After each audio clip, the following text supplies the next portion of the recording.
What is up, Pistol Nation? In today's video, we are looking at the top 10 factions in Crystalborne.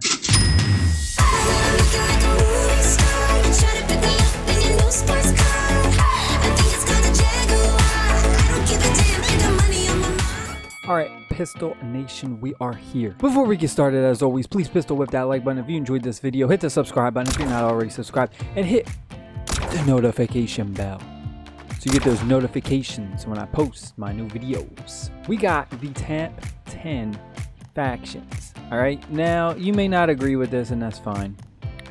I'm going to go 10, 9, 8, 7, 6, 5, 4, 3, 2, 1. I'm going to go from bottom to top. The first like 5 that we mentioned, the bottom halves, I'm not really going to go over too in depth because again, I don't want this video to be super duper long. But then when we get into the top 5 factions, then we will talk a little bit more in depth about why they are good, why I think they are top 5 worthy, right? For number 10, we have Corrupted. Corrupted is an interesting group. You're gonna notice that with this tier list, this factions, a lot of these characters, some of them have multiple factions that they are in. So as we look at like Fallen Heir, she is in like the Heralds and the Corrupted. So you know, if you check out Grimfang, he's in the Crimson Raiders, Corrupted, and Lupine. So some of these characters are in multiple factions.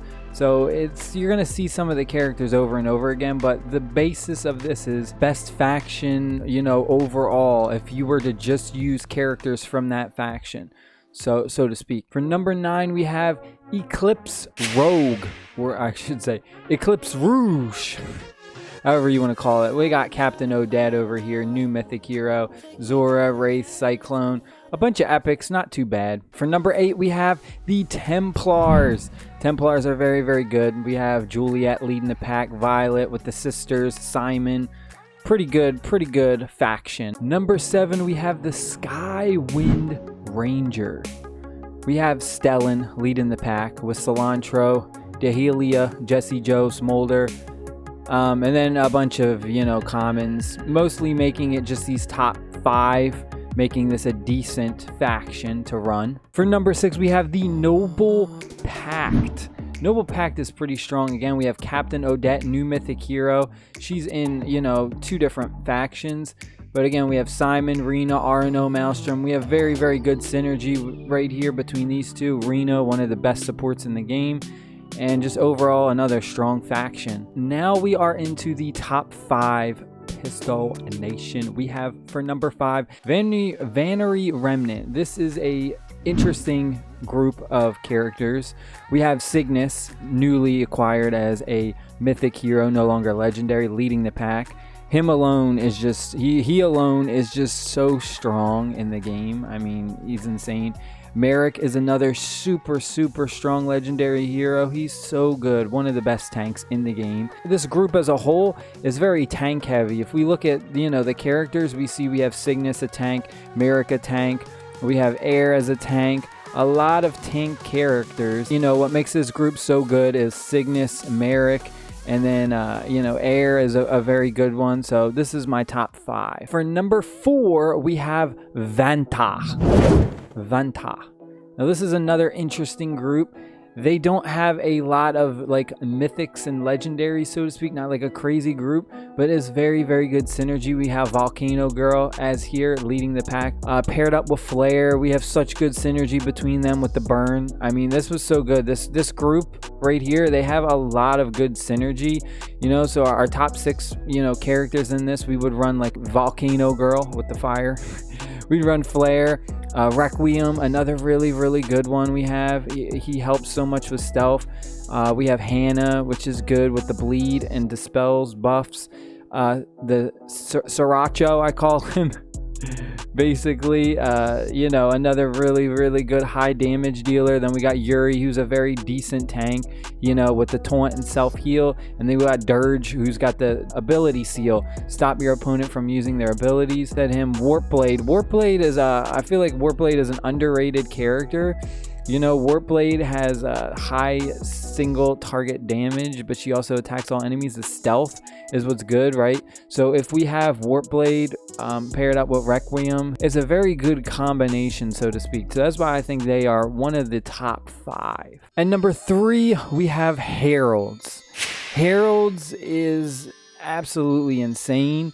A lot of our new characters were Heralds. Like at the very beginning, when Crystalborne first came out, if you hadn't noticed, like we got a lot of Heralds. We were getting like a new legendary Herald almost every other week. It was insane.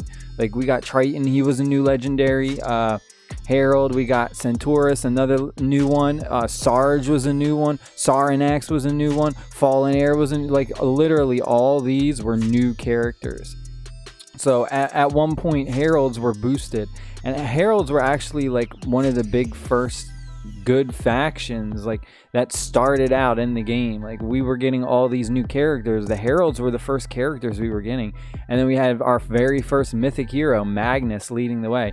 Magnus is absolutely insane. I just got him and I've been powering him up, and I honestly don't even have him that powered up, and he's already like the 3rd best character on my team. And Magnus is very strong.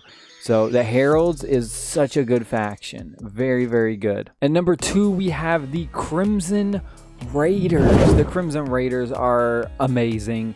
We have Trinity leading the way, which is amazing. We have our new legendary hero that we're about to get soon, Cassius. This guy is a very, very good support character. I mean, he helps out this faction so much. And then we have Mikkel and Mika, again, 2 huge damage dealers on their own. They put out a ton of damage. And then we have Grimfang, Moonclaw, Shadowfang. These 3 synergize is so good. I mean, the way you could run it is you could go Grimfang, Moonclaw, Shadowfang, these 3 with Trinity and Mikkel with the static effects. You know, you could run 1, 2, 3, 4, 5, and then if you wanted to run, you need a support 6. I mean, this has got so much different versatility. I mean, this group, the Crimson Raiders, they're very, very strong. They're no joke. And then we got all these new like raiders. We got raid fighters. We got the pillager. We got the shaman. Really, really good. With Cassius being the newest legendary one. I mean, this group alone is pretty sick. I mean, you got to be careful with them. And my number 1 pick is Vernon Groove. This is a powerhouse. I mean, this faction I feel like is the most balanced in a sense that they have a really good tank. They have really good damage dealers. They have really good support. I mean, you can kind of take these characters and interchange them in any kind of 6-man combination you want to. I mean, we have Baildor, mythic hero, absolutely insane. This guy steals mana. I mean, he is a mana generating character like crazy. I mean, I don't even know what else to say. This guy is amazing with the mana regeneration. We have Aurora. Aurora, again, she puts out so much damage. She is super deadly. She's got her stun. She's got her stealth with her critical chance up. Huge high critical damage output. I mean, this is a really, really good character. These 2 on the same team, Aurora and Baildor, is, you know, asking for trouble. You're going to get tons of mana. You're going to be pumping out special abilities, ultimate abilities. You're not going to have any trouble with mana. With Baildor, you got Cilantro as your basically your main tank. He's going to be putting all his spicy effects where you're going to get increased speed, and he's just all around a huge important tank. He's got so many good abilities. Then we got Grace. Grace is so good too. Again, Grace puts out a ton of damage. She is super, super fast. That is one of Grace's huge advantages, is her speed ups. She is super fast. She will almost always go first. I mean, it's insane. She's immune to damage over time effects while she has Mana Ward. It helps out so much. She's so good. Then we got Parsley as a support character. Parsley is one of the best supports that is an epic character. I mean, for epic characters, he is literally one of the best supports. He is so good. I mean, he has tons of buff. And then we have Serena. Serena is another one of the most amazing supports, if not one of the best legendary supports in the game. Definitely one of the top 3 legendary supports in the game, with her ability to inflict freeze and slow all enemies. She is absolutely insane. I mean, this team, and then we even have Peppermint. Peppermint does his own things, buffs and shields allies. I mean, this group of characters right here is just so good. Not to throw anything away from Inare. She's a good healer, just, you know, solid healer for being an epic character. But this combination of having 2 huge attackers, right? And we have a physical attacker right here, and then we have an energy attacker. So, you know, it's not, this faction is very balanced. It's not lopsided. Some factions are like all energy attackers or all energy characters. Some are all physical characters. So there's no real good balance.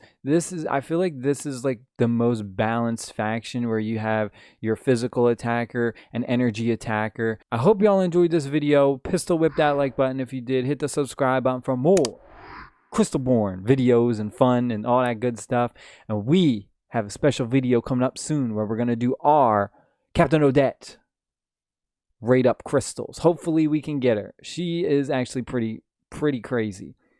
I looked at some of her stats, and we're gonna have to do like a whole overview. She is absolutely insane. I'll see y'all in the next video. Peace. Rack it up, I got a bit of the bank to make me a safe house. Shake it up, she got her hands on her knees and she bringing the cake out. Smoke it up, I got some gas, some packs, I'm up in the greenhouse. Ball it up, I'm with the gang, we taking shots off the rebound. Look at my post, say now, I've been humble too long.